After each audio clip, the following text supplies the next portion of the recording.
কে কে যাবে আমার সাথে বাইরে বেড়াতে?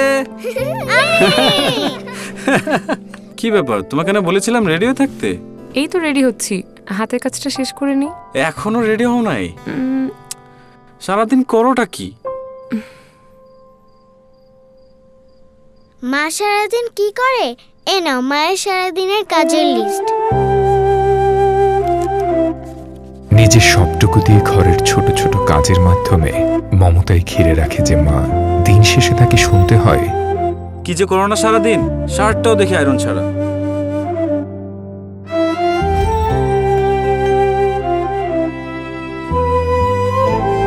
গবেষণা বলছে মায়েদেরকে ব্যস্ত রাখা গৃহস্থলীর এসব কাজের বার্ষিক মূল্য 10 লাখ কোটি টাকারও বেশি। কখনো কি ভেবেছেন